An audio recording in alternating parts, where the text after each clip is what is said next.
ಬಾಗಲಕೋಟೆ ಜಿಲ್ಲೆಯ ಜಮಖಂಡಿ ನಗರದ ತಾಲೂಕಾ ಆಡಳಿತ ಸೌಧದ ಸಭಾಭವನದಲ್ಲಿ ಜಿಲ್ಲಾ ಕಾನೂನು ಸೇವೆಗಳ ಪ್ರಾಧಿಕಾರ ಬಾಗಲಕೋಟೆ ಮತ್ತು ಜಮಖಂಡಿ ತಾಲೂಕು ಕಾನೂನು ಸೇವಾ ಸಮಿತಿ ವತಿಯಿಂದ ಮತ್ತು ನ್ಯಾಯವಾದಿಗಳ ಸಂಘ ಮತ್ತು ಆಹಾರ ಇಲಾಖೆಯ ಸಂಯುಕ್ತ ಆಶ್ರಯದಲ್ಲಿ ವಿಶ್ವ ಗ್ರಾಹಕರ ಹಕ್ಕುಗಳ ದಿನಾಚರಣೆ ಅಂಗವಾಗಿ ಕಾನೂನು ಅರಿವು ನೆರವು ಕಾರ್ಯಕ್ರಮವನ್ನು ಹಮ್ಮಿಕೊಳ್ಳಲಾಗಿತ್ತು. ಕಾರ್ಯಕ್ರಮಕ್ಕೆ ಹೆಚ್ಚುವರಿ ಹಿರಿಯ ಸಿವಿಲ್ ನ್ಯಾಯಾಧೀಶ ಸುಶಾಂತ್ ಚೌಗಲೆ, ಹೆಚ್ಚುವರಿ ಸಿವಿಲ್ ನ್ಯಾಯಾಧೀಶೆ ಹಾಗೂ ಜೆಎಂಎಫ್ಸಿ ನ್ಯಾಯಾಲಯದ ನ್ಯಾಯಾಧೀಶರಾದ ಶ್ರೀಮತಿ ಶ್ರೀದೇವಿ, ತಹಶೀಲ್ದಾರ್ ಅನಿಲ್ ಬಡಗೇರ್, ನ್ಯಾಯವಾದಿಗಳಾದ ಎಸ್ಪಿ ಕಾಳೆ ಹಾಗೂ ಲಕ್ಷ್ಮೀ ಸೌದಿ ಸೇರಿದಂತೆ ವೇದಿಕೆ ಮೇಲಿನ ಗಣ್ಯರು ಸಸಿಗೆ ನೀರು ಉಳಿಸುವ ಮೂಲಕ ಕಾರ್ಯಕ್ರಮಕ್ಕೆ ಚಾಲನೆ ನೀಡಿದರು. ತದನಂತರ ನ್ಯಾಯಾಧೀಶರಾದ ಸುಶಾಂತ್ ಚೌಗಲೆ ಹಾಗೂ ತಹಶೀಲ್ದಾರ್ ಅನಿಲ್ ಬಡಗೇರ್ ಕಾರ್ಯಕ್ರಮವನ್ನು ಉದ್ದೇಶಿಸಿ ಮಾತನಾಡಿದರು. ನ್ಯಾಯವಾದಿಗಳಾದ ಎಸ್ಪಿ ಕಾಳೆ ಹಾಗೂ ಲಕ್ಷ್ಮೀ ಸವದಿ ಉಪನ್ಯಾಸವನ್ನ ನೀಡಿದರು. ಕಸ್ತೂರಿ ಜೈನಾಪುರ್ ಕಾರ್ಯಕ್ರಮದಲ್ಲಿ ಅತಿಥಿಗಳನ್ನು ಸ್ವಾಗತಿಸಿ ವಂದನಾರ್ಪಣೆ ಮಾಡಿದರು.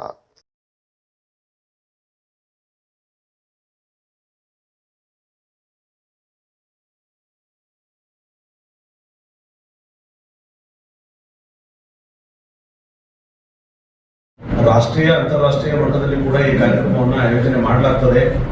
ಈ ಕಾರ್ಯಕ್ರಮದ ಹಿಂದೆ ಇರತಕ್ಕಂತಹ ಮುಖ್ಯ ಉದ್ದೇಶನೇ ಪ್ರತಿಯೊಬ್ಬ ಗ್ರಾಹಕನು ಕೂಡ ತನ್ನ ಹಕ್ಕುಗಳನ್ನು ಅರಿತುಕೊಂಡು ಹಾಗೂ ಆತನಿಗೆ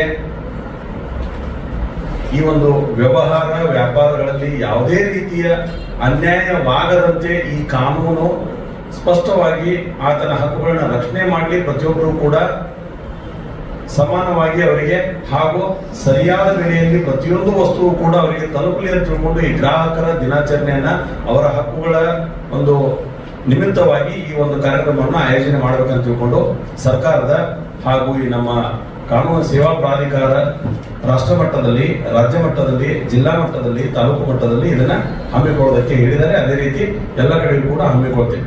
ಇವತ್ತಿಗೂ ಕೂಡ ಸಾಕಷ್ಟು ಜನ ತಮ್ಮ ಗ್ರಾಹಕರು ತಮ್ಮ ಹಕ್ಕುಗಳನ್ನ ವಂಚನೆ ಮಾಡಿಕೊಂಡು ಏನಪ್ಪಾ ಅಂತಂದ್ರೆ ಸಾಕಷ್ಟು ವಸ್ತುಗಳನ್ನ ಖರೀದಿ ಮಾಡುವಂತ ಒಂದು ಪರಿಸ್ಥಿತಿ ಇದೆ. ಈಗ ನಾವು ಗ್ರಾಹಕರಂದ್ರೆ ಪ್ರತಿಯೊಬ್ಬ, ನೀವು ಕೂಡ ಗ್ರಾಹಕರೇ, ನಾನು ಗ್ರಾಹಕನೇ. ನಾನು ಈಗ ಏನಪ್ಪಾ ಅಂತಂದ್ರೆ ಇದೊಂದು ಮೊಬೈಲ್ ತಗೋದ್ರೆ ನಾನು ಗ್ರಾಹಕ ಆಗೇಳಿ, ಓಕೆ, ಒಂದ್ ಶರ್ಟ್ ತಗೋಬೇಕಾದ್ರೆ ಗ್ರಾಹಕ.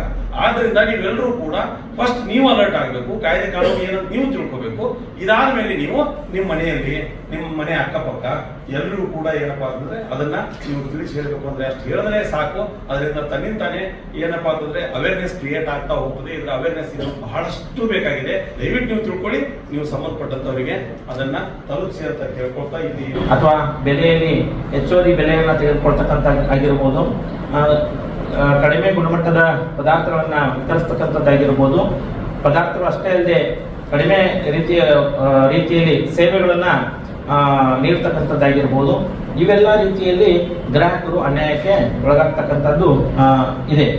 ಆದರೆ ಒಂದು ವೇಳೆ ಇಂತಹ ಅನ್ಯಾಯಕ್ಕೆ ಒಳಗಾದಲ್ಲಿ ಕಾನೂನಿನ ಅಡಿಯಲ್ಲಿ ನಾವು ಯಾವ ರೀತಿಯಾಗಿ ಅದನ್ನ ಪ್ರಶ್ನಿಸಬಹುದು ಮತ್ತೆ ಅದಕ್ಕೆ ಯಾವ ರೀತಿಯಾಗಿ ಪರಿಹಾರವನ್ನ ಪಡೆಯಬಹುದು ಅಂತಕ್ಕಂಥದ್ದನ್ನ ಉಪನ್ಯಾಸಕರು ಅತ್ಯಂತ ಸವಿಸ್ತಾರವಾಗಿ ತಿಳಿಸಿದ್ರು.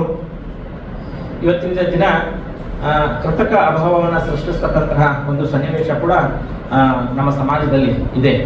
ಅಂತಹ ಒಂದು ಸನ್ನಿವೇಶಕ್ಕೆ ನಮ್ಮ ಗ್ರಾಹಕರು ಕೂಡ ಬಲಿಯಾಗ್ತಾ ಇದ್ದಾರೆ. ನಾವು ಯಾವುದೇ ಒಂದು ವಸ್ತುವನ್ನ ಖರೀದಿ ಮಾಡಬೇಕಾದ್ರೆ ಅಲ್ಲಿರ್ತಕ್ಕಂತಹ ಅದರ ಮೇಲಿರ್ತಕ್ಕಂತಹ ಆ ತಯಾರಾದಂತಹ ವರ್ಷ ಆಗಿರ್ಬೋದು, ಅಥವಾ ತನ್ನ ಗುಣಮಟ್ಟವನ್ನ ಕಳೆದುಕೊಳ್ತಕ್ಕಂತಹ ಎಕ್ಸ್ಪೈರಿ ಡೇಟ್ ಆಗಿರ್ಬೋದು, ಆಮೇಲೆ ಅದ್ರ ಮೇಲೆ ತೂಕ ಇರ್ಬೋದು, ಅದರ ಗುಣಮಟ್ಟ ಇರ್ಬೋದು, ಅವುಗಳನ್ನೆಲ್ಲಾನು ಒಂದ್ಸಲ ನಾವು ಪರಿಶೀಲನೆ ಮಾಡಿ ತೆಗೆದುಕೊಳ್ತಕ್ಕಂಥದ್ದು ಆಗ್ಬೇಕು. ನಾವು ಕಳ್ಕೊಂಡಿದ್ದೇನು ಅಂತ, ನಮ್ಮ ಹಕ್ಕುಗಳನ್ನು ನಾವು ಕಳ್ಕೊಂಡಿದ್ದೀವಿ. ನಮ್ಮ ಹಕ್ಕುಗಳನ್ನು ನಾವು ಕಳ್ಕೊಂಡಿದ್ದೀವಿ ಅಂದಾಗ ನಮ್ಮ ಹಕ್ಕುಗಳು ಅದಾವ ಇಲ್ಲೋ ಅನ್ನೋದು ಅರಿವು ನಮ್ಮಲ್ಲಿಲ್ಲ. ಆ ಅರಿವನ್ನ ನಾವು ಮೂಡಿಸ್ಬೇಕಾಗಿತ್ತು. ಕಾನೂನಿನ ಒಂದು ಅರಿವನ್ನ ನಾವು ಮೂಡಿಸ್ಬೇಕಾಗಿತ್ತು. ಯಾವಾಗ ಕಾನೂನಿನ ಅರಿವನ್ನ ನಾವು ಪಡ್ಕೊಳ್ತೀವಿ, ಆಮೇಲೆ ನಾವು ನೆರವನ್ನ ನಾವು ಪಡ್ಕೊಳ್ಳೋಕೆ ಸಾಧ್ಯ ಅದ. ಅಂದಾಗ ಗ್ರಾಹಕನ ಹಕ್ಕು ಬಾಧ್ಯತೆಗಳು, ನಮ್ಮ ಕರ್ತವ್ಯಗಳು ನಮಗೆ ಗೊತ್ತಿದ್ದಾಗ ನಾವು ಎಲ್ಲಿ ಪರಿಹಾರ ಪಡ್ಕೊಳ್ಬೇಕು, ನಮ್ಗೆ ಎಲ್ಲಿ ಅದರ ನೆಲೆ ಅದ, ನಮಗೆ ಇರ್ತಕ್ಕಂಥ ಹಕ್ಕುಗಳು ಯಾವುವು, ಇವೆಲ್ಲವುಗಳನ್ನ ನಾವು ಮಾಡಬೇಕಾದದ್ದು ನಮ್ಮ ಗ್ರಾಹಕರ ಒಂದು ಕರ್ತವ್ಯ. ಅದೇ ರೀತಿ ನಾವು ಆ ಒಂದು ನಿಟ್ಟಿನಲ್ಲಿ ಇವತ್ತು ಇಲ್ಲಿ ತಾಲೂಕು ಆಡಳಿತ ಭವನದಲ್ಲಿ ಈ ಕಾರ್ಯಕ್ರಮವನ್ನು ಹಮ್ಮಿಕೊಂಡಿವೆ. ಇಲ್ಲಿ ಸಾಕಷ್ಟು ಜನ ಇಲ್ಲ ಅನ್ನೋಕ್ಕಿಂತಲೂ ಇಷ್ಟೇ ಜನ ಕೆಲವೊಂದು ಕಾನೂನುಗಳನ್ನ, ನಮ್ಮ ಹಕ್ಕು ಬಾಧ್ಯತೆಗಳನ್ನ ಅರ್ಜಿದ್ದೇ ಆಗ್ತದ. 1ರಿಂದ 11, 11ರಿಂದ ಮತ್ತೊಂದು ಹಿಂಗಾಗ್ತದೆ. ಅದಕ್ಕಾಗಿ ಮಾನ್ಯ ನ್ಯಾಯಾಧೀಶರು ಹೇಳಿದ್ರು, ನೀವು ಮೊದಲು ಕಾನೂನನ್ನು ಅರಿತುಕೊಳ್ರಿ, ಅರಿತುಕೊಂಡು ನಿಮ್ಮ ಪಕ್ಕದ ಮನೆಯವರಿಗೆ, ನಮ್ಮ ಮನೆಯವರಿಗೆ ಅಥವಾ ಓಣಿಯಲ್ಲಿ ಅಥವಾ ಗ್ರಾಮದಲ್ಲಿ ಇದೇ ರೀತಿ ಮುಂದುವರಿತಾ ಹೋದಾಗ ಗ್ರಾಹಕರು ಎಚ್ಚರ. ಪ್ರತಿಯೊಬ್ಬರ ಗ್ರಾಹಕರು ತಮ್ಮ ಹಕ್ಕುಗಳನ್ನು ತಿಳಿದುಕೊಳ್ಬೇಕಂತಲೂ ಹೇಳಿ ಮತ್ತು ಈ ನ್ಯಾಯಾಲಯಗಳ ಬಗ್ಗೆ ಪ್ರತಿಯೊಬ್ಬರಿಗೂ ತಿಳುವಳಿಕೆ ಇರಬೇಕು. ಇನ್ನು ಹಕ್ಕುಗಳು ಅಂದ್ರೆ ಫಸ್ಟ್ ಮೊದಲನೇದಾಗಿ ಸುರಕ್ಷತೆಯ ಹಕ್ಕು. ಯಾವುದೇ ರೀತಿ ಮಾನವನ ಜೀವಕ್ಕಾಗಿರ್ಬೋದು, ಆಸ್ತಿಗಾಗಿರ್ಬೋದು, ಯಾವುದೇ ರೀತಿ ಅಪಾಯವನ್ನ ಮಾಡ್ತಿದ್ರೆ ಅಂತವುಗಳಿಂದ ರಕ್ಷಣೆಯನ್ನ ಪಡೆಯುವ ಹಕ್ಕನ್ನ ಪ್ರತಿಯೊಬ್ಬ ವ್ಯಕ್ತಿಯು ಹೊಂದಿರ್ತಾನೆ ಅಂತ ಹೇಳ್ಬೋದು. ಈಗ ನೋಡ್ಬೋದು, ನಾನು ಒಂದು ಈಜಿಯಾಗಿ ಎಕ್ಸಾಂಪಲ್ ಕೊಡ್ತೀನಿ. ಈಗ ಒಂದು ಪ್ರೆಷರ್ ಕುಕ್ಕರ್ ಇರುತ್ತೆ. ಪ್ರೆಷರ್ ಕುಕ್ಕರ್ಗೆ ಏನ್ ಮಾಡ್ಬೇಕು, ತಯಾರಕರು ಏನ್ ಮಾಡ್ಬೇಕು, ಅದಕ್ಕೆ ಕಂಪಲ್ಸರಿ ಏನ್ ಮಾಡಿರ್ಬೇಕು, ಸುರಕ್ಷತಾ ಕವಾಟಗಳನ್ನ ಹಾಕಿರ್ಬೇಕು. ಆದ್ರಿಂದ ಪ್ರತಿಯೊಬ್ಬರು ಗ್ರಾಹಕರು ಏನ್ ಮಾಡಬೇಕು, ಸುರಕ್ಷತಾ ಹಕ್ಕುಗಳ ಬಗ್ಗೆ ತಿಳಿದುಕೊಳ್ಬೇಕು. ಅದೇ ರೀತಿಯಾಗಿ ಮಾಹಿತಿ ಪಡೆಯುವ ಹಕ್ಕು. ಮಾಹಿತಿ ಪಡೆಯುವ ಹಕ್ಕು ಅಂದ್ರೆ ಯಾವ ರೀತಿ, ಅದೇನು ಬೆಲೆ, ಯಾವ ನಂಬರ್ ಇದೆ, ಎಷ್ಟು ವ್ಯಾಲಿಡಿಟಿ, ಎಷ್ಟು ದಿನ ಇದೆ, ಎಷ್ಟು ಕಿಮ್ಮತ್ತಿಂದಿದೆ, ನೀವು ಪ್ರತಿಯೊಂದನ್ನು ಏನ್ ಮಾಡ್ಬೋದು, ಮಾಹಿತಿಯನ್ನ ಪಡೆದುಕೊಳ್ಬಹುದು ಅಂತ ಹೇಳ್ತೀನಿ. ಅದೇ ರೀತಿಯಾಗಿ ಆಯ್ಕೆಯ ಹಕ್ಕು. ಪ್ರತಿಯೊಬ್ಬರು ನಿಮಗೆ ಬೇಕಾದ ವಸ್ತುಗಳನ್ನ ತೆಗೆದುಕೊಳ್ಳಬಹುದು, ಪಡೆದುಕೊಳ್ಬಹುದು. ಅಂದ್ರೆ ಪ್ರತಿಯೊಬ್ಬರಿಗೂ ಆಯ್ಕೆಯ ಹಕ್ಕನ್ನ ಕೊಡಲಾಗ್ತದೆ. ಮತ್ತು ಅದೇ ರೀತಿಯಾಗಿ ದೂರು ನೀಡುವ ಹಕ್ಕು. ಪ್ರತಿಯೊಬ್ಬ ಗ್ರಾಹಕರು ಏನ್ ಮಾಡ್ಬೇಕು ಅಂತಂದ್ರೆ ದೂರು ನೀಡುವ ಹಕ್ಕನ್ನು. ತಮಗೆ ಅನ್ಯಾಯವಾದಾಗ ದೂರು ನೀಡಬೇಕು.